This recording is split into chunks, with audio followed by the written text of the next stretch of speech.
Halo semua, di video kali ini saya akan berbagi tentang financial planning. Eh, ini saya terus terang buat sendiri sih, versi saya lah gitu ya. Kelas berapa keuangan Anda? Nah, kalau dulu waktu kita sekolah ya, kita ada namanya kelas. Kalau zaman saya sekolah dulu masih namanya SD, SMP, SMA. Kelasnya SD sampai 6, SMP 1-3, SMA 1-3. Belakangan saya lihat kayaknya sudah kelasnya sampai 12 ya. Jadi mungkin bukan SD SMP yang kita kenal, tapi 1-12. Tapi anyhow, um, secara prinsip ya kalau namanya anak sekolah, lulus ujian, ya naik kelas. Nah, makin tinggi kelasnya, biasanya pemahaman siswa terhadap pengetahuan, terhadap apa namanya, eh, mata pelajaran juga semakin tinggi gitu. Ibaratnya kalau di TK, SD mungkin belajar tambah kurang kali bagi, tapi kalau di SMP, SMA belajarnya sudah eh, pangkat, kalkulus, atau yang lebih susah lagi seperti itu. Nah, kalau sekolah atau pendidikan seperti itu, bagaimana dengan keuangan? Apakah ada kelasnya? Menurut saya juga ada, Bapak Ibu. Keuangan di sini menurut saya kelasnya tidak ditentukan semata-mata dari besarnya gaji atau penghasilan, tapi lebih ke mindset. Nah, kemudian beda sama sekolah. Sekolah itu kalau kita menyelesaikan pelajarannya, menyelesaikan ujiannya, ya biasanya kalau tidak tidak apa, tidak kurang-kurang banget sih biasanya pasti naik kelas lah gitu. Nah, tapi kalau di keuangan bisa turun kelas gitu. Nah, di keuangan ini berdasarkan kategori yang saya buat sendiri ya. Saya bagi menjadi 5 kategori. Ada eh, kaum rebahan ya, yang masih jadi tanggungan keluarga. Ini kelas 1. Kelas 2-nya yang orang sudah siap-siap mau maju. Mungkin langsung saya ke ini aja. Jadi ada 5 kelas gitu. Nah, kelas yang pertama itu adalah yang saya bilang kaum rebahan. Ya. Kenapa saya sebut kaum rebahan? Karena mungkin dia masih tanggungan orang tua. Ada dua macam sih. Ada yang mungkin masih sekolah atau baru lulus mencari pekerjaan apa boleh buat, yang seperti itu kan belum dapat penghasilan, otomatis dia menjadi tanggungan keluarga. Tapi sorry to say, tidak sedikit juga orang-orang yang mungkin sudah lulus, eh, tapi ya masih menikmati untuk main game di rumah, nonton TV, rebah-rebahan, scroll-scroll sosial media gitu. Mendapatkan kerjaan atau membangun usaha memang tidak mudah gitu ya. Tapi ibaratnya kalau orang mau usaha pasti ada jalannya. Nah, jadi kalau misalkan untuk yang di kelas 1 ini segera naik kelas ya. Kalau permasalahannya sekedar sedang mencari pekerjaan tidak apa-apa. Usaha terus pasti ada hasilnya. Tapi kalau sudah kelamaan mungkin kita harus evaluasi lagi. Mungkin ada hal yang kurang dari kita. Nah, ini untuk kelas 1. Nah, kelas 2 ini saya sebutnya YOLO ya. You only live once. Uh, Usianya relatif ya, tidak mesti muda ya. Biasanya orang yang sudah memiliki penghasilan, bisa bekerja, bisa juga punya usaha. Tapi benar-benar nggak melek finansial. Jadi ciri-cirinya itu ya sesuai dengan YOLO itu. Kamu hanya hidup sekali. Jadi kalau ada yang suka, beli. Kalau misalnya uangnya nggak cukup, ngutang. Ngutang satu nggak cukup, dua gitu, tiga gitu. Apalagi sekarang ada buy now pay later. Ya, pay later itu KTA yang mudah, pinjaman-pinjaman yang mudah, yang bayarnya juga nggak usah full, cuma minimum doang. Itu terus terang menyebabkan orang-orang yang YOLO-YOLO itu jadi makin makin terkalibrasi, jadi makin parah gitu. Nah, jadi kaum yang seperti ini, sorry to say ya, walaupun punya penghasilan, tapi uh, ya kondisi keuangannya akan sangat parah gitu. Once dia penghasilannya turun atau hilang gitu ya, mungkin karena tidak bekerja, sakit, atau mungkin diberhentikan dari pekerjaannya, nah itu hidupnya akan susah sekali karena tumpukan hutangnya sudah banyak. Belum tentu penghasilannya kecil, bisa saja di kelas ini penghasilannya juga termasuk yang lumayan. Nah, kalau kelas 3, ya, sorry ini slide-nya agak kebalik ya. Kelas 3 ini saya sebut untuk kelas yang sadar finansial. Ya. Sadar itu maksudnya apa? Jadi mereka sadar uang yang mereka peroleh setiap bulan ada batasnya.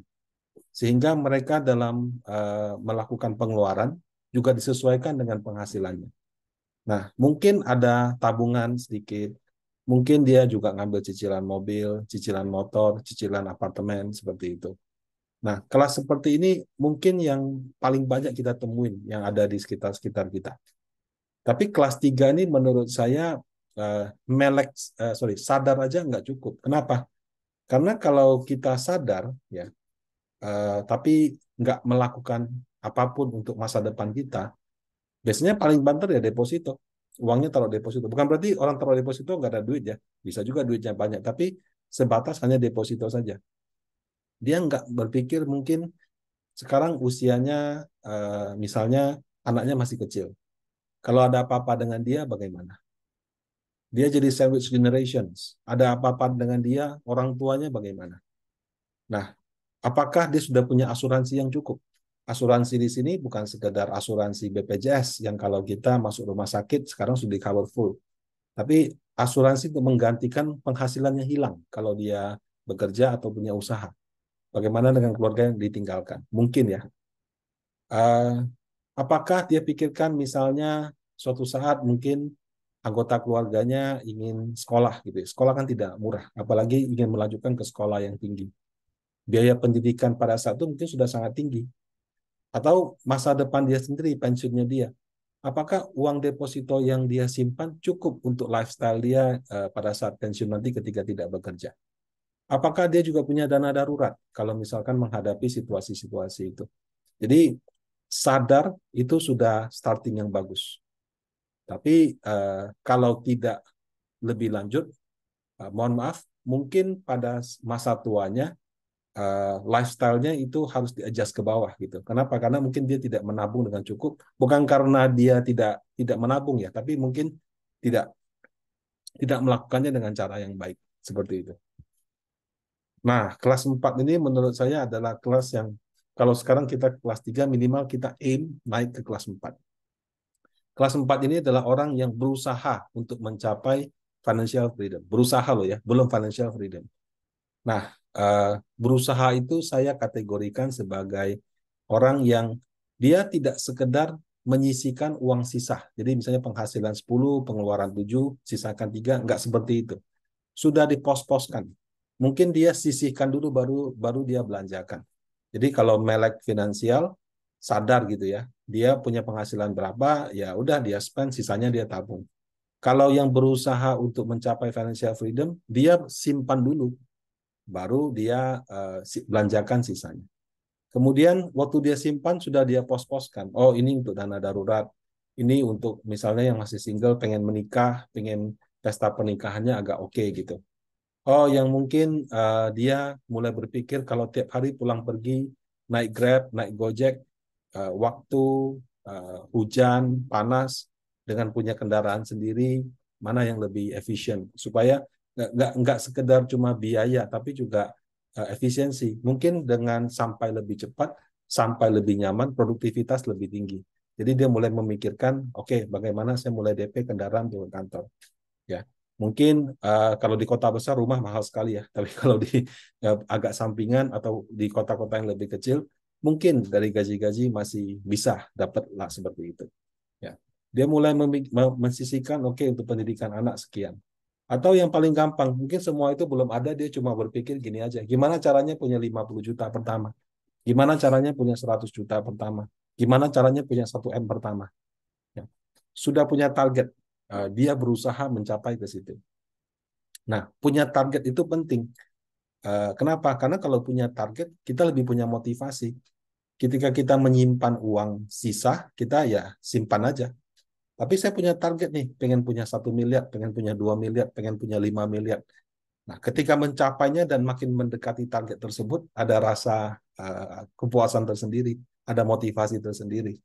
Mungkin dia malah melihat, wah kalau dari gaji doang nggak cukup nih. Mungkin saya harus lebih agresif menempatkan di investasi-investasi yang memberikan potensi lebih return lebih tinggi. Di satu sisi ada resiko. Tapi karena dia pengen dapat lebih cepat, dia belajar tentang itu. Nah, itu juga menjadi pilihan Bapak Ibu. Ya, Jadi hidup itu secara keuangan ya, kalau sudah punya tujuan, punya motivasi, menurut saya juga kelasnya makin baik. Nah, jadi yang dilakukan tidak lagi sekedar rutinitas, tapi dia juga dari penghasilan yang ada, dia mencari penghasilan tambahan. Tadi itu mungkin dari waktu luangnya dia kerja hal lain, atau dari uang yang sudah ada dia investasikan sehingga berharap ada tambahan uang, tidak sekedar hanya bunga deposito aja. Nah, kelas yang tertinggi menurut saya adalah yang sudah di zona nyaman. Saya sebut zona nyaman, bukan financial freedom. Kenapa? Karena financial freedom itu, freedom kan seolah-olah ada kata merdeka. Well, banyak orang menikmati bekerja kok. Beberapa orang yang saya kenal, kayanya sudah luar biasa, ya sudah pasti mau pensiun 7 turunan juga uangnya nggak habis, dia masih menikmati untuk bekerja. Jadi saya lebih gambarkan kelas 5 ini sebagai zona nyaman. Mau apa ada. Kalau misalnya anaknya mau sekolah di luar negeri, dia bukan mikir biayanya berapa, mau dikasih rumah atau apartemen, nanti pembantunya ikut nggak, terus saya beli rumah di sampingnya nggak, biar saya bisa sering-sering lihat dia, nanti di sana dikasih mobil apa, uang jajannya sebulan berapa. Nah, itu levelnya sudah sampai di situ, sehingga uang sudah bukan hal yang, jumlah uangnya sudah sangat signifikan, ya. Mungkin juga bukan signifikan lah. Jadi nyaman ya, nggak harus sangat besar sekali, tapi paling tidak dia nyaman. Apa yang dia mau lakukan, jumlah uangnya sudah mencukupi, termasuk untuk kebutuhan hingga hari tuanya, sehingga dia bisa lebih bebas dalam menjalankan hidupnya. Nah, biasanya kalau orang yang sudah di zona nyaman ini, saya lihat bukan berarti mereka berhenti berinvestasi. Mereka tetap berinvestasi, tapi tujuannya lebih menjaga kestabilan. Gimana caranya supaya dana yang mereka kumpulkan susah payah ini tumbuh, tapi tidak perlu return yang terlalu agresif. Di atas deposito itu juga bagus. Gitu. Nah, jadi ini 5 kelas yang ada. Apakah dari 5 kelas ini ada standar minimum gaji atau penghasilannya? Memang kalau Anda punya gaji besar ya tentu ya, misalnya gaji 5 juta dengan gaji 50 juta ya otomatis pasti yang 50 juta akan lebih mudah mencapai kelas 5 tadi gitu. Tapi menurut saya bukan absolut, lebih ke mindset. Orang yang punya penghasilan besar kalau tidak bisa menyimpan, ya otomatis ya juga nggak akan banyak sisanya. Justru orang-orang yang mungkin tidak terlalu besar, tapi mindsetnya bagus, dalam jangka panjang dana yang bisa dia simpan lebih banyak. Tapi bukan berarti digaji dapat penghasilan kecil, oke. Gimana? Mungkin startnya kecil, tapi gimana caranya kita mengembangkan diri terus sehingga keahlian kita semakin lebih dihargai, ya sehingga penghasilan ataupun omset kita terus meningkat gitu. Nah, jadi mindset itu sangat penting. Nah, setelah kita kan tadi saya bilang bisa naik kelas, bisa turun kelas gitu. Ketika kita sudah ada di kelas yang bagus, misalnya kelas 4 atau kelas 5 atau kelas 3 menjelang kelas 4, eh, bukan berarti aman Bapak Ibu. Karena yang namanya hidup ya, kan hidup itu ada up, ada down. Kita berusaha terus memang up gitu. Tapi ada juga hal-hal bisa membuat kita down gitu. Contohnya apa? Gaya hidup hedon. Ya. Sekarang itu sosial media banyak menampilkan orang-orang yang seolah-olah sangat sukses.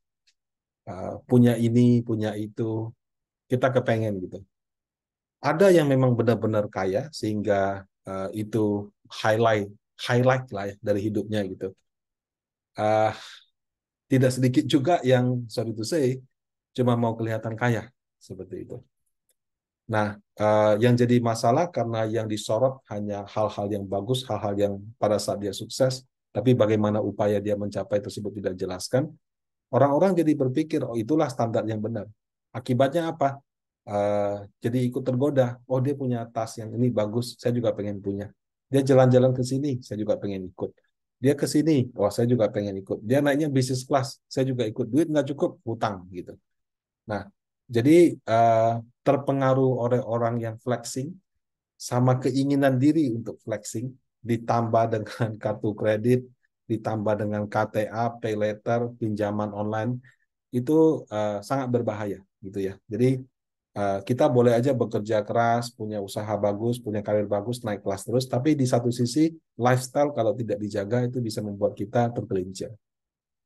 Nah, selain itu ada juga judi online ya. Kalau kita lihat berita-berita kan uh, transaksi judi online itu sudah bukan hitungan miliar Bapak Ibu, juga bukan triliun, puluhan, ratusan triliun selama 1 tahun.